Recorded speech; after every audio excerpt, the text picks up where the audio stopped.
రెండు తెలుగు రాష్ట్రాల సర్కార్లు తీసుకొచ్చే పథకాల గురించి ఆంధ్ర తెలంగాణ పబ్లిక్ అక్కడ ఆ పథకం మంచిగున్నది, ఇక్కడ ఈ పథకం మంచిగున్నది, అబ్బా మేము ఏపీలో ఉంటే మంచిగుండు, అయ్యో మేము తెలంగాణలో ఉంటే మంచిగుండు అని మాట్లాడుకుంటారు.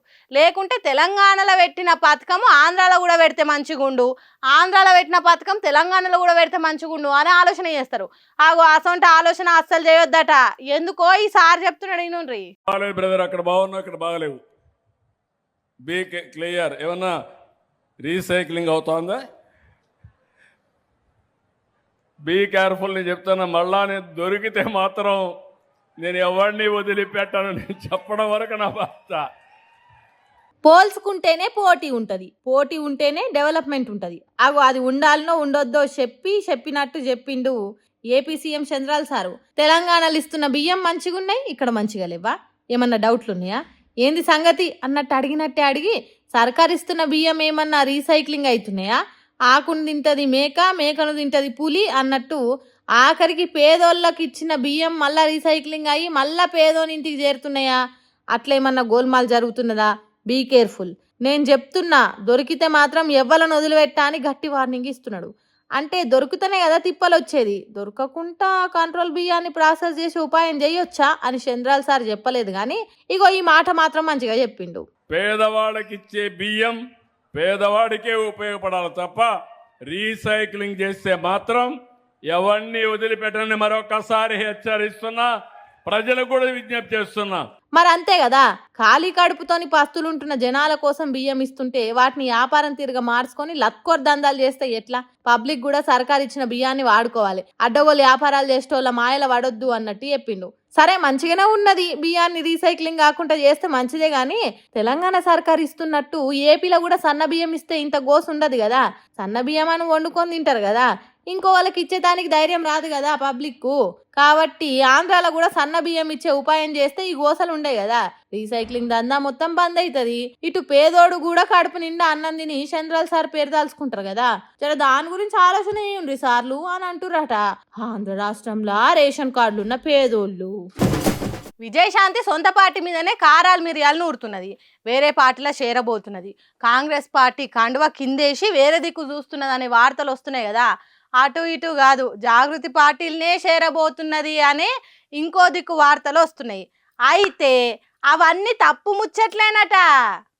నిప్పులైందే పొగ రాదు అంటారు, కానీ నిప్పు లేకుండా నీళ్ళలో పొగలు పుట్టిస్తున్నారు. నిన్న మొన్న కాంగ్రెస్ పార్టీ ఎమ్మెల్సీ విజయశాంతి అసెంబ్లీలో కాంగ్రెస్ పార్టీ మీదనే ఫైర్ అయినంత పని చేసింది కదా. ఏం వాగ్దానాలు చేశారంటే అధ్యక్ష, 250 గజాల ఇళ్ల స్థలం ఇస్తా అన్నారు. ఆ ఇళ్ల స్థలంలో ఇల్లు కట్టుకోవడానికి 5 లక్షలు ఇస్తా అన్నారు. 4,000 పెన్షన్ ఇస్తా అన్నారు.